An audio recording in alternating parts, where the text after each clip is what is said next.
اعوذ باللہ من الشیطان الرجیم بسم اللہ الرحمن الرحیم۔ معزز محترم سامعین، ناظرین، طلباء و طالبات، آج کی ہماری گفتگو کے اندر عمرہ کرنے اور حج کرنے کا مکمل طریقہ بیان ہوگا۔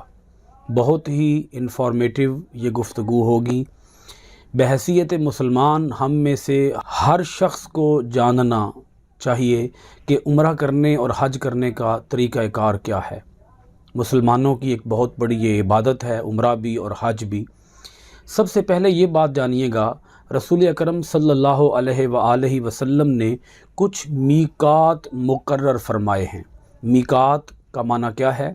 مکہ مکرمہ سے خاص فاصلوں پر بعض مقامات مقرر ہیں جن کو میقات کہتے ہیں۔ میقات سے گزرتے وقت حج یا عمرہ کے لیے احرام باندھا جاتا ہے۔ مدینہ منورہ کی طرف سے آنے والوں کے لیے ذوالحلیفہ، عراق کی طرف سے آنے والوں کے لیے ذات ارق، شام کی طرف سے آنے والوں کے لیے قرن، یمن کی طرف سے آنے والوں کے لیے یلملم اور پاکستانیوں کے لیے بھی میقات یلملم ہے۔ احرام کسے کہتے ہیں؟ عمرہ یا حج کرنے سے پہلے دو بغیر سلی ان سلی سفید رنگ کی چادریں پہنی جاتی ہیں۔ ان چادروں کو احرام کہا جاتا ہے۔ عمرے کا احرام صرف میقات سے ہی باندھا جاتا ہے۔ احرام باندھ کر 2 نفل پڑھے اور عمرہ کی نیت کرے، جبکہ حج افراد یا حج تمتع کرنے والا حج کی نیت سے احرام کسی بھی جگہ سے باندھ سکتا ہے۔ احرام باندھنے کے بعد خوشبو، تیل، صابن وغیرہ استعمال نہیں کیا جائے گا۔ کسی کیڑے مکوڑے کو مارنا اور شکار وغیرہ کرنا حالت احرام میں منع ہے۔ مرد سر کو ٹوپی وغیرہ سے نہیں ڈھانپ سکتے۔ پاؤں میں بھی کینچی چپل پہنی جائے گی۔ یہ احرام کی پابندیاں ہیں۔ آپ سمجھ چکے ہوں گے کہ احرام کیا ہے۔ اس میں مرد کے احرام میں اور عورت کے احرام میں تھوڑا سا فرق ہے، اس کو سمجھ لیجئے۔ مرد کے لیے تو 2 سفید انسلی چادریں ہیں۔ ایک چادر کو وہ بطور تہمد باندھے گا اور ایک چادر کو اپنے جسم کے اوپر ڈھانپ لے گا، جبکہ عورت کا احرام سادہ کپڑے ہیں، عام نارمل روٹین کے جو کپڑے ہیں، جو اس کا روٹین کا لباس ہے، وہی زیب تن کرے گی۔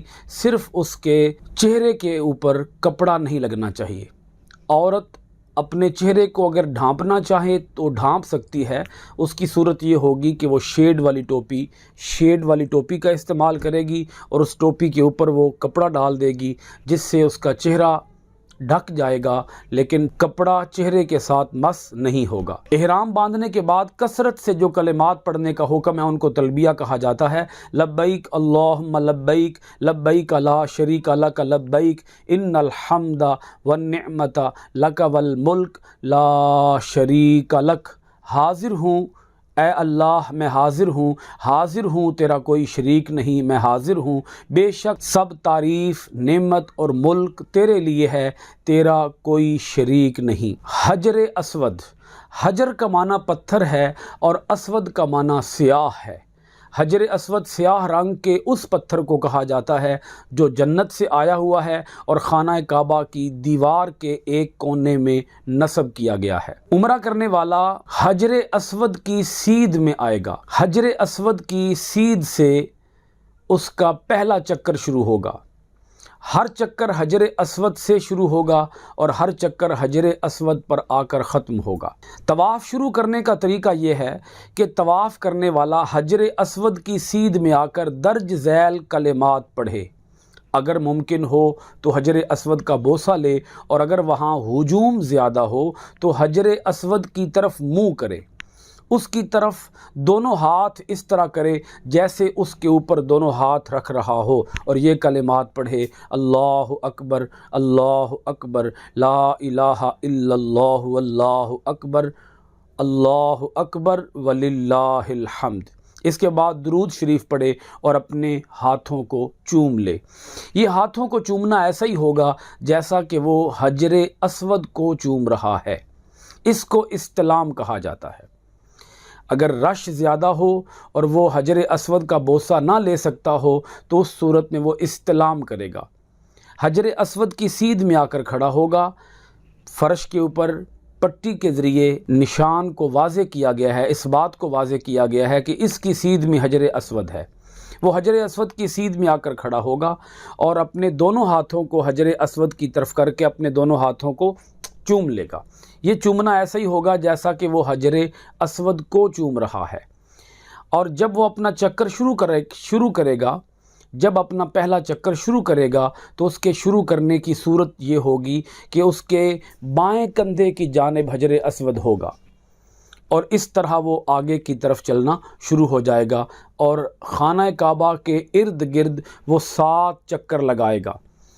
خانہ کعبہ کے ارد گرد چکر لگانے کو طواف کہتے ہیں۔ اب طواف کا پہلا چکر شروع کرے، ہر چکر حجر اسود سے شروع ہوگا اور حجر اسود کی سیدھ میں آ کر ختم ہوگا۔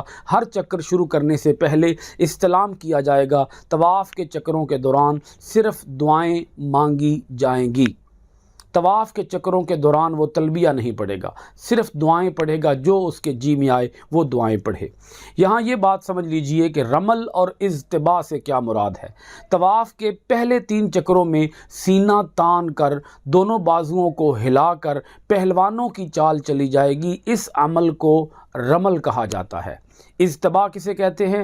طواف کے پہلے 3 چکروں میں دائیں کندھے پر احرام کی چادر نہیں ڈالی جائے گی، دایاں کندھا ننگا رکھنے کو اجتباء کہتے ہیں۔ مرد حضرات اجتباء صرف پہلے 3 چکروں میں کریں گے، عام حالات میں احرام کی چادر پورے جسم پر رہے گی۔ رمل اور اجتباء دونوں کا تعلق مرد کے ساتھ ہے، عورت کے ساتھ نہیں ہے۔ مقام ابراہیم، خانہ کعبہ کے دروازے کے سامنے سنہری جالیوں کے اندر ایک پتھر نصب ہے جس پر حضرت ابراہیم علیہ السلام کے قدموں کے نشان ہیں، اسے مقام ابراہیم کہا جاتا ہے۔ مقام ابراہیم والی طرف آ کر 2 نفل ادا کرے اور اس کے بعد آب زمزم پیے۔ اس نے میقات سے احرام باندھا، 2 نفل پڑھے، عمرہ کرنے کی نیت کی، خانہ کعبہ میں آیا، حجر اسود کی سیدھ میں آ کر استلام کیا اور پہلا چکر شروع کر دیا۔ 7 چکر مکمل کیے۔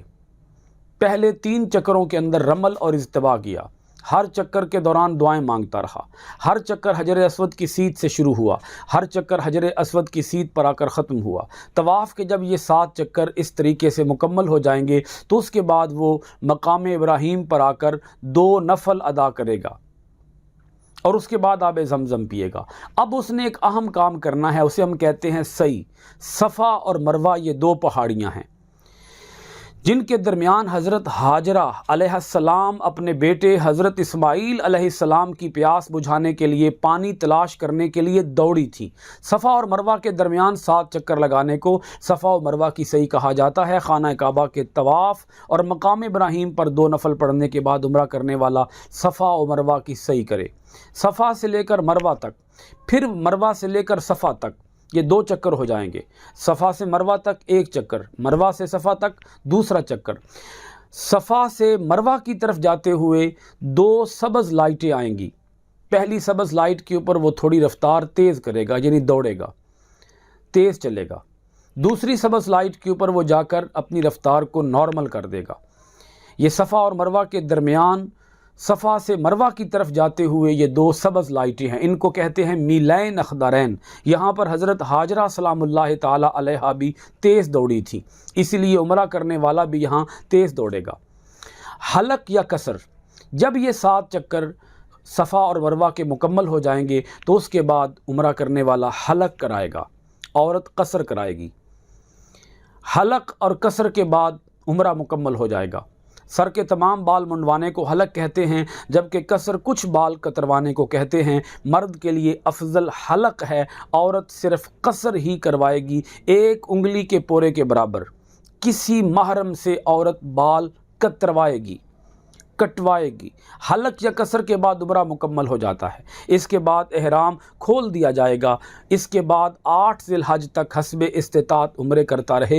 وہاں رہتے ہوئے عمرہ کرنا ہو تو احرام مسجد عائشہ سے باندھا جائے گا۔ عمرہ اور طواف میں سے طواف کی فضیلت زیادہ ہے۔ وہاں رہتے ہوئے اگر کوئی شخص مسلسل عمرے کرتا رہے تو عمرہ کرنے سے بھی زیادہ افضل عمل طواف کرنا ہے۔ اب آپ کی خدمت میں حج کرنے کا طریقہ، اس کے مناسک، حج کے ارکان بیان کروں گا۔ سب سے پہلے یہ بات جان لیجئے کہ حج کے کل 5 ایام ہیں، 3 میدان ہیں، 3 میدانوں کے اندر 5 دن گزارنے ہیں، کچھ مخصوص ارکان ادا کرنے ہیں۔ 3 میدانوں کے اندر 5 دنوں کے اندر کون کون سے کام کرنے ہیں، ان کی تفصیل آپ کے سامنے بیان ہونے والی ہے۔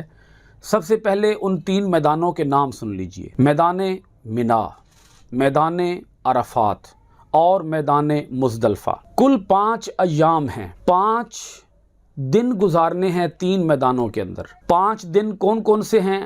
8 ذی الحج، 9 ذی الحج، 10 ذی الحج، 11 ذی الحج اور 12 ذی الحج۔ 8 ذی الحج کا دن حاجی میدان منا کے اندر گزارے گا۔ 9 ذی الحج کا دن حاجی میدان عرفات کے اندر گزارے گا۔ 9 ذی الحج کی شام کو حاجی میدان مزدلفہ کے اندر جائے گا۔ 9 اور 10 کی درمیانی شب میدان مزدلفہ کے اندر گزارے گا، اور پھر آگے 10، 11 اور 12 کا دن میدان منا کے اندر گزارے گا۔ اب یہ بات جانیے گا کہ 3 طواف ہیں، حج کے کل 3 طواف ہیں۔ پہلا طواف مستحب ہے، اس کو کہا جاتا ہے طواف قدوم۔ دوسرا طواف فرض ہے، اسے کہا جاتا ہے طواف زیارت یا طواف افاضہ۔ تیسرا طواف طواف وداع ہے اور وہ واجب ہے۔ پہلا طواف کسی وقت بھی کیا جا سکتا ہے، 8 ذی الحج سے پہلے پہلے کسی وقت بھی وہ طواف کیا جا سکتا ہے، جبکہ دوسرا طواف طواف افاضہ وہ 10 ذی الحج کو کیا جاتا ہے۔ 10 ذی الحج کو بھی ہو سکتا ہے، 11 ذی الحج کو بھی ہو سکتا ہے، افضل 10 ذی الحج کو کرنا ہے۔ اور آخری طواف 12 ذی الحج کے بعد کسی دن بھی خانہ کعبہ سے واپس آ رہا ہوگا تو خانہ کعبہ سے واپسی کے وقت وہ ایک آخری طواف کرے گا جو کہ واجب ہے، اسے طواف وداع کہا جاتا ہے۔ اب ان میں سے ایک ایک دن کی تفصیل آپ کے سامنے رکھوں گا۔ 8 ذی الحج کو کسی بھی جگہ سے غسل کر کے حج کی نیت سے احرام باندھا جائے گا اور 2 نفل پڑھ کر حج کی نیت کر لی جائے گی۔ وقوف منا، 8 ذی الحج کو فجر کے بعد حاجی منا کے میدان میں پہنچ جائیں، یہاں 1 دن اور 1 رات کا قیام کیا جاتا ہے۔ 9 ذی الحج کو طلوع فجر کے بعد حاجی عرفات کے میدان میں پہنچ جائے، یہاں زوال آفتاب سے غروب آفتاب تک کا قیام کیا جاتا ہے، یہی خطبہ حج بھی ہوتا ہے۔ عرفات کے میدان میں وقوف یعنی کہ ٹھہرنا اور خطبہ حج سننا فرض ہے۔ یہاں اگر مسجد نمرہ کے امام کے پیچھے ظہر کی نماز با جماعت پڑھیں تو ظہر اور عصر کی نمازیں ظہر کے وقت میں ادا کی جائیں گی، اور اگر اپنے خیمے میں نماز پڑھیں الگ یا با جماعت تو ظہر کی نماز ظہر کے وقت میں اور عصر کی نماز عصر کے وقت میں پڑھیں گے۔ وقوف مزدلفہ، 9 ذی الحج اور 10 ذی الحج کی درمیانی رات مزدلفہ میں قیام کیا جاتا ہے۔ یہاں سے حاجی 70 کنکریاں جمع کر لے گا۔ یہاں ہر صورت میں مغرب اور عشاء کی دونوں نمازیں عشاء کے وقت میں پڑھی جائیں گی۔ رمی جمار، 10 ذی الحج کو حجاج کرام فجر کے بعد اچھی طرح روشنی ہو جانے پر میدان منا میں جائیں گے۔ منا کے میدان میں 3 ستون ہیں جنہیں جمرات کہتے ہیں۔ ان 3 جمرات کو جمرہ اولا، جمرہ وسطیٰ، جمرہ عقبہ، پہلا جمرہ، درمیانی جمرہ اور آخری جمرہ کہا جاتا ہے۔ کنکریاں مارنے کو رمی کہتے ہیں۔ کنکریاں مارنا حضرت ابراہیم علیہ السلام کی سنت ہے۔ جب حضرت ابراہیم علیہ السلام حضرت اسماعیل علیہ السلام کو قربان کرنے کے لیے لے جا رہے تھے تو شیطان نے 3 جگہ انہیں بہکانے کی کوشش کی تھی، اور حضرت ابراہیم علیہ السلام نے 3 مرتبہ کنکریاں اٹھا کر ماری تھیں۔ 10 ذی الحج کو افضل وقت کے مطابق زوال آفتاب سے پہلے صرف جمرہ عقبہ پر 7 کنکریوں سے رمی کی جائے گی۔ ہر کنکری پھینکنے سے پہلے پڑھا جائے گا بسم اللہ اللہ اکبر۔ 10 ذی الحج کو صرف آخری جمرے پر 7 کنکریاں ماری جائیں گی۔ اس کے بعد 10 ذی الحج کو حجاج کرام منا میں قربانی کریں گے، حلق یا قصر کروائیں گے اور احرام کھول دیں گے۔ 8 ذی الحج کو احرام باندھا اور 10 ذی الحج کو احرام کھول دیا قربانی ہونے کے بعد۔ 10 ذی الحج کو میدان منا سے خانہ کعبہ جا کر طواف اور سعی کریں گے۔ اس طواف کو طواف افادہ یا طواف زیارت کہا جاتا ہے۔ یہ طواف احرام کے بغیر عام لباس میں ہی ہوتا ہے۔ یہ طواف فرض ہے۔ اگر ایام حج سے پہلے سعی کر چکا ہے تو اس طواف میں رمل نہیں کرے گا، اور اگر پہلے سعی نہیں کی تو پہلے 3 چکروں میں رمل کرے گا۔ طواف و سعی کے بعد حجاج کرام واپس میدان منا میں آئیں گے۔ 11 ذی الحج کو جمرہ اولا، جمرہ وسطیٰ اور جمرہ عقبہ یعنی تینوں جمرات پر ترتیب وار 7 کنکریوں سے رمی کی جائے گی۔ 12 ذی الحج کو بھی یہی عمل دہرایا جائے گا۔ 11 اور 12 ذی الحج کے دن رمی کرنے کا افضل وقت زوال آفتاب کے بعد ہے۔ حجاج کرام مکہ سے رخصت ہوتے وقت بیت اللہ کا پھر طواف کریں گے، جسے طواف وداع کہا جاتا ہے۔ یہ طواف واجب ہے۔ اس طواف کے بعد حج کے تمام ارکان مکمل ہو گئے۔ اس کے بعد مدینہ منورہ کا سفر کرے اور وہاں 8 یا 9 دن کے قیام میں کوشش کرے کہ مسجد نبوی میں متواتر 40 نمازیں پڑھے۔ آپ کی معلومات کے لیے بتانا چاہوں گا، منا، عرفات اور مزدلفہ کا درمیانی فاصلہ، درمیانی مسافت کتنی ہے؟ مکہ سے 5 کلومیٹر کے فاصلے پر میدان منا ہے۔ منا سے 11 کلومیٹر کے فاصلے پر عرفات ہے۔ عرفات سے تقریباً 5 کلومیٹر کے فاصلے پر میدان مزدلفہ ہے۔ ایک نظر پورے حج کے ارکان کے اوپر دوبارہ سے ڈالتے ہیں۔ 8 ذی الحج سے پہلے کسی بھی دن طواف کیا جائے گا، جسے طواف قدوم کہا جاتا ہے۔ 8 ذی الحج کسی بھی جگہ سے احرام باندھ لیں، منا میں آ جائیں۔ 9 ذی الحج کو طلوع آفتاب کے بعد میدان عرفات میں چلے جائیں۔ ظہر اور عصر کی نمازیں وہاں ظہر کے وقت میں ادا کی جائیں، بشرطے کہ مسجد نمرہ کے امام کے پیچھے نمازیں باجماعت پڑھی جائیں۔ غروب آفتاب کے بعد میدان مزدلفہ میں آ جائیں۔ مغرب اور عشاء کی نمازیں عشاء کے وقت میں ادا کریں۔ 10 ذی الحج کو طلوع آفتاب کے بعد میدان منا میں آ جائیں، وہاں رمی کریں، قربانی کریں، حلق کرائیں اور احرام کھول دیں۔ طواف افادہ یا طواف زیارت خانہ کعبہ میں جا کر کریں، طواف و سعی کریں، واپس میدان منا میں آ جائیں۔ 11 ذی الحج کا دن بھی اور 12 ذی الحج کا دن بھی میدان منا کے اندر گزارنا ہے، اور تینوں جمروں پر ترتیب وار 7 کنکروں سے رمی کرنی ہے۔ 12 ذی الحج کے بعد خانہ کعبہ سے واپسی سے پہلے ایک طواف کیا جائے گا، جس کو طواف وداع کہا جاتا ہے۔ رمی کے طریقہ کار پر ایک نظر ڈالیے۔ 3 دن کے اندر رمی جمار کی جا رہی ہے، 10 ذی الحج کو، 11 ذی الحج کو اور 12 ذی الحج کو۔ 10 ذی الحج کو رمی کی جائے گی صرف آخری جمرے پر، جس کو جمرہ عقبہ کہا جاتا ہے۔ 7 کنکریاں ماری جائیں گی صرف آخری جمرے پر، اور اس کے لیے افضل وقت زوال آفتاب سے پہلے کا ہے۔ افضل وقت، ویسے کسی وقت بھی ماری جا سکتی ہیں۔ 11 ذی الحج کو اور 12 ذی الحج کو ترتیب وار تینوں جمروں پر 7 کنکریاں مارنی ہیں۔ ہر کنکری مارتے وقت پڑھنا چاہیے بسم اللہ اللہ اکبر۔ اللہ کریم ہم سب کو عمرہ کرنے اور حج کرنے کی توفیق عطا فرمائے۔ بہت شکریہ۔ السلام علیکم ورحمۃ اللہ وبرکاتہ۔